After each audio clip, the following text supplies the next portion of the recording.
चलिए दोस्तों, आज हम क्लास 10 की हिंदी अध्याय 4 पढ़ते हैं।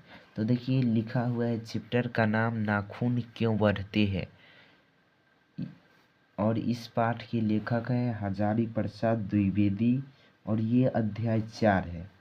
और आपसे यहाँ पर क्वेश्चन पूछा जाएगा, नाखून क्यों बढ़ते पाठ की कौन सी विधा है।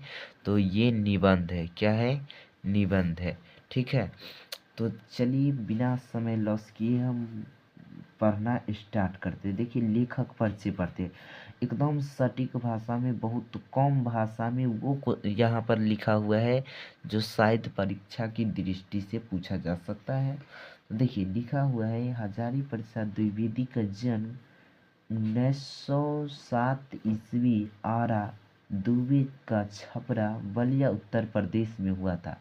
आपसे क्वेश्चन पूछा जाएगा कि बतलाइए हजारी प्रसाद द्विवेदी का जन्म कहाँ पे हुआ और कब हुआ। तो आपको बतलाना है 1907 ईस्वी में आरत दुबे का छपरा बलिया उत्तर प्रदेश में हुआ था। इनमें एक साथ यानी हजारी प्रसाद द्विवेदी में एक साथ कबीर, तुलसी और रविंद्रनाथ एकाकार हो उठते हैं। मतलब कबीर, तुलसीदास, उसके बाद रविंद्रनाथ के गुण इनमें देखने को मिलता है। आगे देखिए लिखा हुआ है, इनको आलोक पर्व पर साहित्य अकादमी पुरस्कार तथा भारत सरकार द्वारा पद्म विभूषण सम्मान से सम्मानित किया गया है तथा लखनऊ विश्वविद्यालय द्वारा डी लिट की उपाधि दी गई मिली। सन 1979 में दिल्ली में उनका निधन हुआ। कब हुआ? 1979 में। तो देखिए आपसे यहाँ पर क्वेश्चन पूछा जाएगा कि बतलाइए आलोक पर्व पर हजारी प्रसाद द्विवेदी का कौन सा पुरस्कार मिला है। तो आपको बतलाना है साहित्य अकादमी पुरस्कार।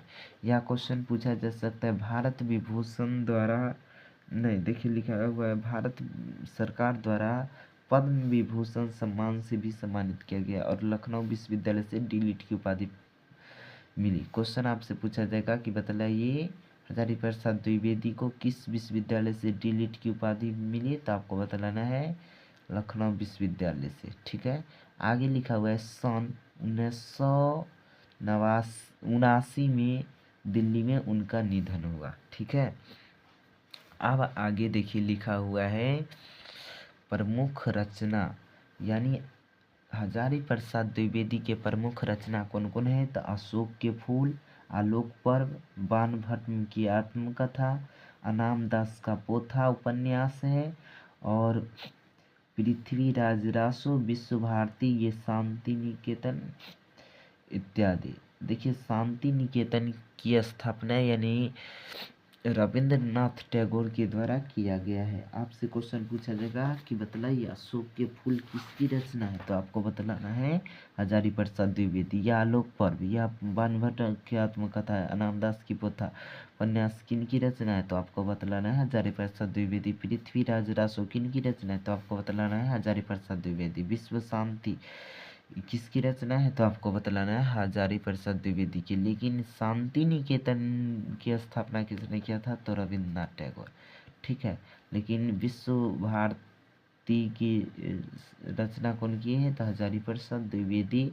ठीक है, तो चलिए आज के लिए बस इतना ही। अगले क्लास में ऑब्जेक्टिव पढ़ेंगे वीवीआई, जो कभी परीक्षा की दृष्टि से पूछा जाएगा।